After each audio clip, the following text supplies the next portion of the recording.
গুরু ব্রহ্মা গুরু বিষ্ণু গুরুদেব মহেশ্বর গুরুদেব পরম ব্রহ্ম তস্মৈ শ্রী গুরবে নমঃ।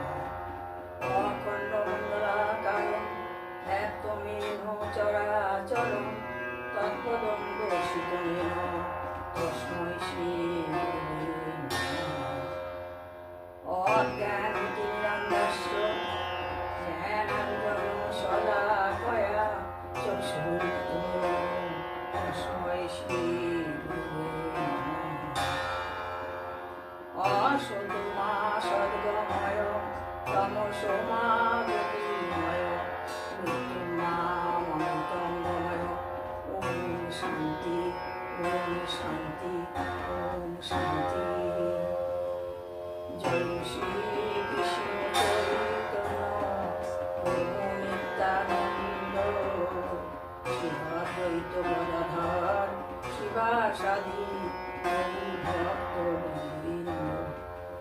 জয় শ্রী কৃষ্ণ চৈতন্য প্রভু নিত্যানন্দ শ্রী অদ্বৈত গদাধর শিবাসাদি ভক্তবৃন্দ। জয় শ্রী কৃষ্ণ চৈতন্য প্রভু নিত্যানন্দ শ্রী অদ্বৈত গদাধর শিবাসাদি ভক্তবৃন্দ। হরে কৃষ্ণ কৃষ্ণ কৃষ্ণ হরে হরে হরে রাম রাম রাম রাম হরে হরে হরে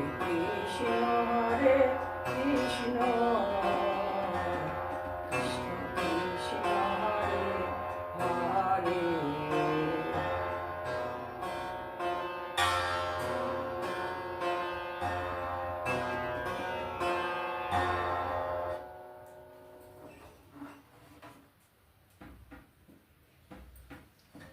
নমস্কার বন্ধুরা, আমার অমানিবাম ব্লগ হরিকথা চ্যানেলে তোমাদেরকে সবাইকে স্বাগত জানাচ্ছি। তোমাদের সকলের মঙ্গল হোক। তোমরা সবাই পরিবার পরিজন নিয়ে শ্রীকৃষ্ণের কৃপায় তোমরা সুরক্ষিত থাকো এই কামনা করি। তোমাদের সকলের মঙ্গল হোক।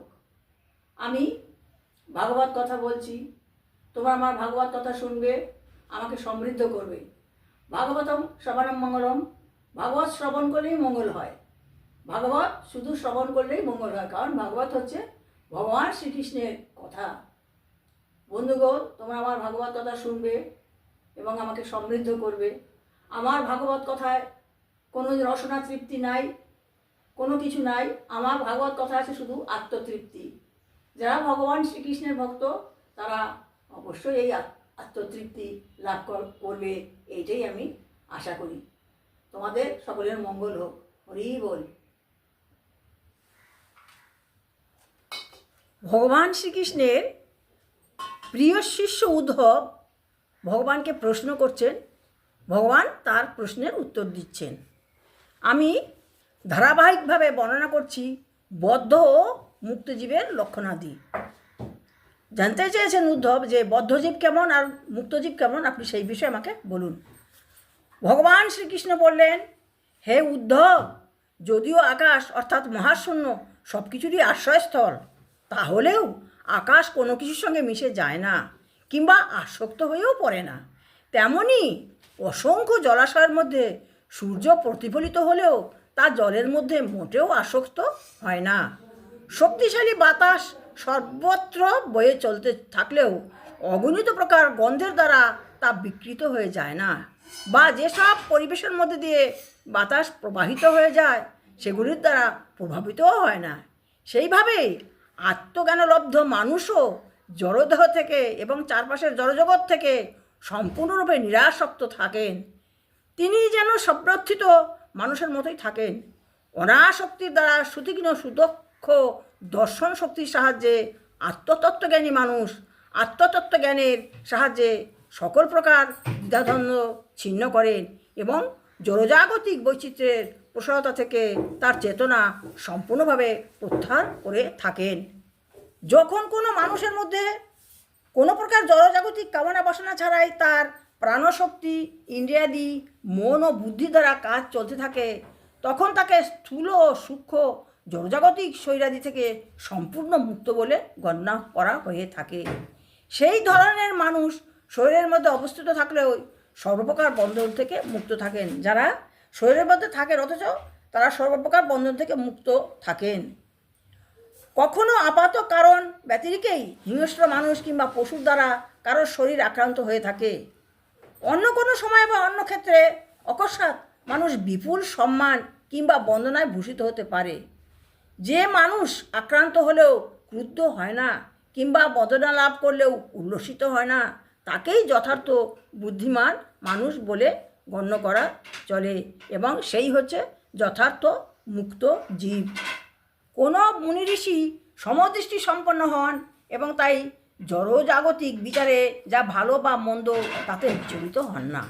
অবশ্য অন্যেরা ভালো মন্দ কাজ করছে এবং তারা অযথা ও যথার্থ বাক্যালাপ করছে তা তিনি লক্ষ্য করলেও ঋষিতুল্য মানুষ কাউকেই প্রশংসা কিংবা নিন্দা করেন না।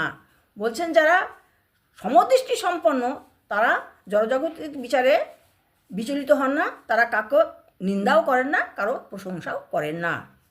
মুক্ত পুরুষ ঋষিতুল্য মানুষের পক্ষে তার শরীর রক্ষার প্রয়োজনে জড়জাগতিক ভালো কিংবা মন্দ বিচারে মাধ্যমে কোনো কাজ করা, কথা বলা কিংবা চিন্তা ভাবনা করা অনুচিত।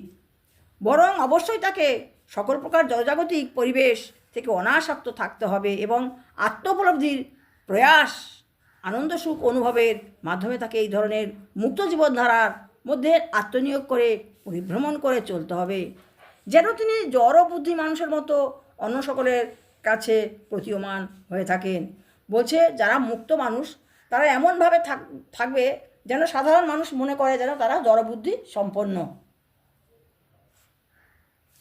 সযত্নে বেদ শাস্ত্রাদি অধ্যয়নের মাধ্যমে যদি কেউ বিশেষজ্ঞ হয়ে ওঠে কিন্তু পরমেশ্বর ভগবানের চিন্তায় মনোনিবেশ না করে, তাহলে সে গাভী দুগ্ধ দান করে না।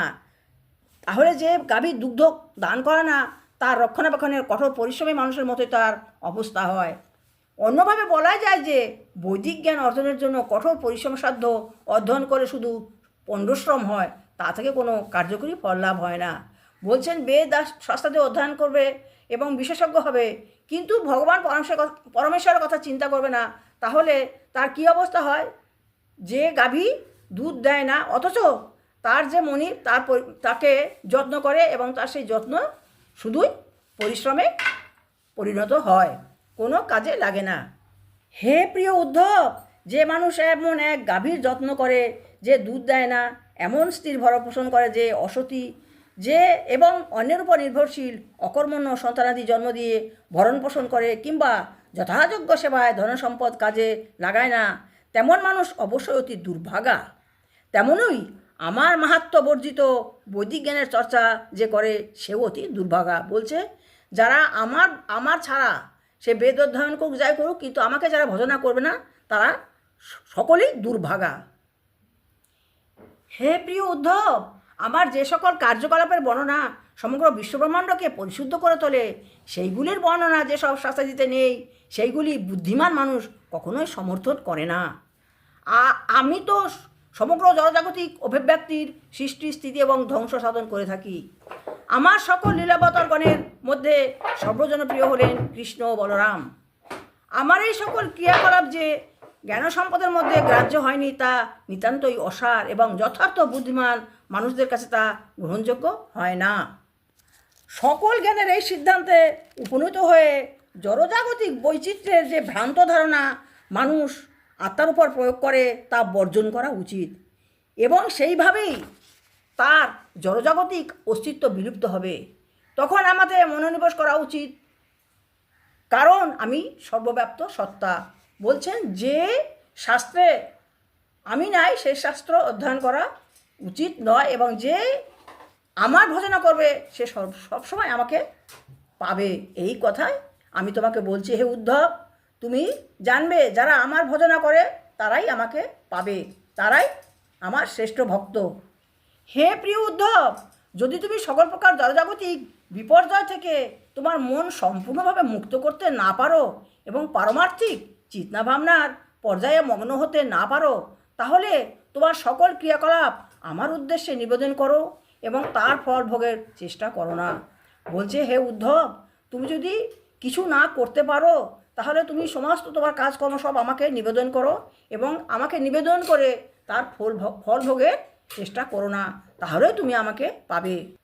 হে প্রিয় উদ্ধব, আমার লীলাবিলাস ও গুণবৈশিষ্ট্যের বর্ণনা অতীব শুভ ফলপ্রদ এবং সমগ্র বিশ্বব্রহ্মাণ্ডকে তা পরিশুদ্ধ করে তোলে। ভগবত তত্ত্বে বিশ্বাসী যে মানুষ সদা সর্বদা সেই সকল অপ্রাকৃত দিব্য লীলাকাহিনী শ্রবণ করে, মহিমা কীর্তন করে এবং স্মরণ করে থাকে ও নাটকীয় অনুষ্ঠানাদির মাধ্যমে আমার লীলাবিলাসের জীবন্ত রূপ পরিবেশনা করে, আমার আবির্ভাবের সূচনা দিয়ে যে অনুষ্ঠানের উপস্থাপনা হয় এবং যে তার সমস্ত ধর্মবিষয়ক ইন্দ্রিয়ভোগ্য এবং বৃত্তিমূলক কাজকর্মের ফল আমারই বিধানের উৎসর্গ করে থাকে, সে অবশ্যই নিত্য তত্ত্বস্বরূপ পরমেশ্বর ভগবান রূপে আমার প্রতি প্রেমময়ী ভক্তিমূলক সেবা নিবেদনে সামর্থ্য লাভ করে। যে সমস্ত কিছু ঈশ্বরকে নিবেদন করে সেই সমস্ত কিছু লাভ করতে পারবে। হে প্রিয় উদ্ধব, আমি তুমি যা জিজ্ঞেস করছো আমি তার উত্তর দিচ্ছি। আমার ভক্তমণ্ডলীর সান্নিধ্যে শুদ্ধ ভগবত ভক্তি সেবা অনুশীলন করে মানুষ আমার উপাসনায় নিত্যযুক্ত হয়ে থাকে। এইভাবে আমার শুদ্ধ ভক্তদের দ্বারা অভিব্যক্ত আমার পরমধামে সে অনায়াসে গমন করে থাকে। উদ্ধব বললেন, হে ভগবান, হে পরম পুরুষোত্তম, কী ধরনের মানুষকে আপনি যথার্থ ভক্তরূপে বিবেচনা করেন এবং মহান শুদ্ধ ভক্তগণ হতে পারেন? কোন ধরনের মানুষ ও কী ধরনের ভগবত ভক্তি সেবামূলক আচরণ আপনার উদ্দেশ্যে নিবেদিত হতে পারে বলে শুদ্ধ ভক্তগণ বিবেচনা করে থাকেন? হে বৈকুণ্ঠপতি, হে বিশ্বব্রহ্মাণ্ডের অধ্যক্ষ, আমি আপনার ভক্ত এবং প্রেমাসক্ত, তাই আপনি ব্যতীত অন্য কোনো আমার আশ্রয় নেই। তাই কৃপা করে এই বিষয়ে আমাকে বলুন। হে ভগবান, পরম তত্ত্বস্বরূপ আপনি জড়া প্রকৃতির প্রভাবের অতীত এবং আকাশের মতো আপনি কোনো কিছুর সাথে কোনোভাবেই সংশ্লিষ্ট হন না। তা সত্ত্বেও আপনার ভক্তবৃন্দের প্রেমবন্ধনে আবিষ্ট হয়ে আপনার ভক্তবৃন্দের বাসনা মতে বহু বিভিন্ন রূপ ধারণ করে থাকেন। পরমেশ্বর ভগবান বললেন, হে আমার প্রিয় উদ্ধব, সাধু ব্যক্তি কৃপাময় হন এবং অন্যকে মর্মাহত করেন না। অন্যেরা উগ্রস্বভাব হলেও তিনি সহনশীল হন এবং সর্বজীবে ক্ষমা প্রদর্শন করে থাকেন। তার জীবনের শক্তি ও সামর্থ্য আসে পরম সত্য থেকে। তিনি সকল ঈর্ষার দেশ থেকে মুক্ত হন এবং তার মন সুখে দুঃখে সমভাবাপন্ন থাকে। তাই তিনি অন্য সকলের কল্যাণে কাজ করার জন্য সময় উপযোগ করেন। জড়জাগতিক কামনা বাসনায় তার মন ও বুদ্ধি কখনো বিভ্রান্ত হয় না এবং তিনি তার ইন্দ্রিয়াদি দমন করতে পেরেছেন। তার আচরণ সদা শান্ত প্রীতিপূর্ণ, কখনো কর্কশ হয় না এবং সর্বদা অনুসরণযোগ্য। তিনি লোভবর্জিত হন। তিনি জড়জাগতিক সাধারণ কাজকর্মে কখনো উদ্যোগী হন না এবং কঠোরভাবে তিনি আহারাদির সংযম করে থাকেন। তাই তিনি সদা সর্বদাই শান্ত এবং ধীর স্থির হয়ে থাকেন। সাধু ব্যক্তি চিন্তাশীল হন এবং আমাকেই তার একমাত্র আশ্রয় বলে স্বীকার করে থাকেন। এই ধরনের মানুষ সদা সর্বদাই তার কর্তব্যকর্ম সম্পাদনে বিশেষ সতর্ক হন এবং কখনো সংকীর্তন মনা হয়ে মনোভাব পরিবর্তন করেন না, কারণ তিনি দৃঢ়চিত্ত এবং উদার মনোভাবাপন্ন মানুষের মতোই জটিল পরিস্থিতিতেও সক্রিয় থাকেন। তিনি ক্ষুধা, তৃষ্ণা, দুঃখ, মোহ, জরা ও মৃত্যুর মতো ষড়দোষে বিচলিত হন না। তিনি মান সম্মানের সকল বাসনা থেকে মুক্ত থাকেন এবং অন্য সকলকে সম্মান মর্যাদা প্রদর্শন করে থাকেন। তিনি অন্য সকলের মধ্যে কৃষ্ণ ভাবনামৃত পুনরুজ্জীবনের ক্ষেত্রে বিশেষ দক্ষ এবং তাই কখনো কোনো মানুষকে প্রবঞ্চনা করেন না, বরং তিনি সকলেরই হিতাকাঙ্ক্ষী বন্ধু হন এবং কৃপাপরায়ণ হন। এই ধরনের সজ্জন মানুষকে যথেষ্ট জ্ঞানী পুরুষ বলেই মনে করা উচিত। তিনি যথার্থই উপলব্ধি করেন যে বিভিন্ন বৈদিক শাস্ত্রদের মধ্যে আমার দ্বারা অনুমোদিত সাধারণ ধর্মাচরণগুলির মাধ্যমে যে সকল সদ্গুণাবলীর অভ্যাস নির্দিষ্ট হয়েছে সেইগুলি মানুষকে পরিশুদ্ধ করে তোলে এবং তিনি জানেন যে সেই কর্তব্যকর্মগুলিতে অবহেলা প্রদর্শন করলে মানুষের জীবনে বিঘ্ন সৃষ্টি হয়ে থাকে। অবশ্য আমার শ্রীচরণবদ্ধে সম্পূর্ণ আশ্রয় গ্রহণের মাধ্যমে সাধু সজ্জনগণ অবশেষে ওই সমস্ত সাধারণ ধর্মাচরণগুলি বর্জন করে এবং আমাকেই শুধুমাত্র ভজনা করে থাকে। এইভাবেই সকল জীবকুলের মধ্যে তাকে শ্রেষ্ঠ জীবরূপে গণ্য করা হয়ে থাকে। বন্ধুগণ, ভগবানের শ্রেষ্ঠ ভক্ত উদ্ধব ভগবানকে প্রশ্ন করছেন, সাধু মানুষ কী প্রকার এবং মুক্ত এবং বদ্ধ জীবের কী প্রকৃতি তিনি জিজ্ঞাসা করেছেন। ভগবান শ্রীকৃষ্ণ উদ্ধবকে সেইভাবে উত্তর দিচ্ছেন। আজকে আমি ভগবান যে উত্তর দিচ্ছেন এইটুকু বর্ণনা করলাম। আমি পরবর্তী ভিডিওতে পরবর্তী অংশ আমি বর্ণনা করব ঠিক তারপর থেকে। বন্ধুগণ, তোমাদের সকলের মঙ্গল হোক। তোমরা সবাই পরিবার পরিজন নিয়ে সুস্থ থাকো, সুখে থাকো এবং আনন্দে থাকো। তোমাদের সকলের মঙ্গল হোক।